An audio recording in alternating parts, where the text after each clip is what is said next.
গাঁদা গাছ থেকে যদি প্রচুর পরিমাণে ফুল পেতে চান তাহলে যখনই গাছগুলোতে এভাবে কুঁড়ি আসতে শুরু হবে এই দানা সার টবের মাটিতে প্রয়োগ করুন।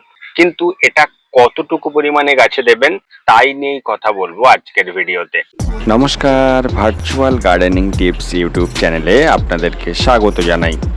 শীতের বাগানে আমরা যত ধরনের ফুল গাছ করি তার মধ্যে গাঁদা গাছ কিন্তু প্রত্যেকেই দু একটা তার ছাদ বাগান হোক বা আঙিনা বাগানে লাগিয়ে থাকেন।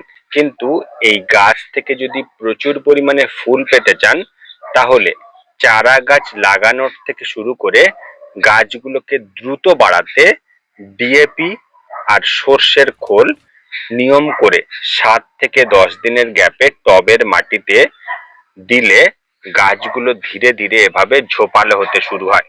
কিন্তু যখনই দেখছেন যে গাছগুলোতে এভাবে কুঁড়ি আসতে শুরু হচ্ছে, এ সময় ডিএপি ও সর্ষের খোল দেওয়া পুরোপুরিভাবে বন্ধ করবেন। এ সময় এই এনপিকে 10-26-26 টবের মাটিতে দেওয়া অত্যন্ত জরুরি, কারণ যেহেতু গাছে ফুল আসতে শুরু হচ্ছে আর এই এনপিকে 10-26-26-এর মধ্যে মাত্র 10 ভাগ রয়েছে নাইট্রোজেন, যেটা এ সময় গাছের ভেজিটেটিভ গ্রোথকে বাড়াবে, আর 26 ভাগ রয়েছে ফসফেট আর 26 ভাগ রয়েছে পটাশ, যেটা গাছে প্রচুর পরিমাণে কুঁড়ি আনতে সাহায্য করবে এবং যে কুঁড়িগুলো আসবে সেগুলো সুস্থ সবল হবে এবং ফুলের সাইজ ও রং একেবারে পারফেক্ট করার জন্য এ সময় অর্থাৎ কুঁড়ি আসার শুরু থেকে এনপিকে 10-26-26 টবের মাটিতে দেওয়া অত্যন্ত প্রয়োজন। তো দেখুন গাছগুলোতে ধীরে ধীরে কিন্তু কুঁড়ি আসতে শুরু হচ্ছে। যখনই দেখছেন যে কুঁড়িগুলো এরকম স্টেজে আসছে, এবার গাছে ফুল নিতে চাইছেন, তখন দেখুন এই যে টবটা দেখছেন এটা 8 ইঞ্চির পটে এই গাছটা লাগানো রয়েছে। এরকম একটা টবের জন্য এনপিকে 10-26-26 ঠিক হাফ চামচের থেকে একটু কম নিয়ে টবের একেবারে ধার বরাবর এভাবে ছড়িয়ে দেবেন।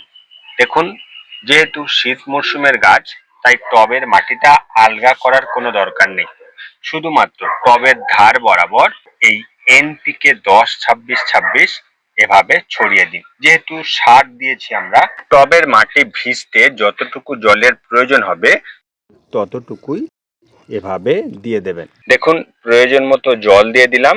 এই যে এনপিকে 10-26-26 টবের মাটিতে দিলাম, ঠিক আবারও 10 থেকে 15 দিনের গ্যাপে আরো একবার এই এনপিকে 10-26-26 হাফ চামচ পরিমাণ টবের মাটিতে দেবেন। আর এই 15 দিনের মধ্যে দেখবেন যে কুঁড়িতে পুরো ভরে উঠবে গাছ। এই দানা সার টবের মাটিতে দেওয়ার পাশাপাশি 7 থেকে 10 দিনের গ্যাপে যে কোনো একটা ইনসেক্টিসাইড গাছে প্রয়োগ করবেন। না হলে এই যে ছোট্ট ছোট্ট কুঁড়িগুলো আসছে, এ সময় লেদা পোকার আক্রমণ সবচেয়ে বেশি হয়। তাই নিয়ম করে কাকা হোক বা আপনার কাছে যে ইনসেক্টিসাইড রয়েছে সেটা 7 থেকে 10 দিনের গ্যাপে যে ইনসেক্টিসাইড বা কীটনাশক গাছে দিচ্ছেন সেই বোতল বা প্যাকেটের গায়ে যে ডোজ লেখা রয়েছে সেই ডোজে গাছে প্রয়োগ করবেন।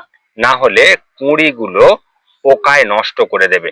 এতদিন ধরে যে আপনি গাছটা তৈরি করলেন এবং ফুল আসতে শুরু হচ্ছে, যদি এই কুঁড়িগুলো পোকায় নষ্ট করে সেক্ষেত্রে পুরো পরিশ্রমই বৃথা হবে। অবশ্যই করে আপনারা এ সময় গাছে কীটনাশক প্রয়োগ করবেন। আর কীটনাশক দেওয়ার পাশাপাশি জলসেচ কিন্তু অত্যন্ত গুরুত্বপূর্ণ। যেহেতু গাছে এ সময় কুঁড়ি আসতে শুরু হচ্ছে, আপনি যদি ঠিক মতো ভাবে জলসেচ না করেন, অর্থাৎ গাছের প্রয়োজন মতো যদি জলের চাহিদা পূরণ করতে না পারেন, তাহলে এই কুঁড়িগুলো ঢলে যেতে পারে বা এই পাতাটা নুয়ে পড়তে পারে। আর যদি এরকম 2 থেকে 3 বার জলের ঘাটতি দেখা দেয় গাছে, তাহলে যে সংখ্যক কুঁড়ি আসছিল সেটা কমে যাবে এবং ফুলটা সম্পূর্ণ ফুটবে না।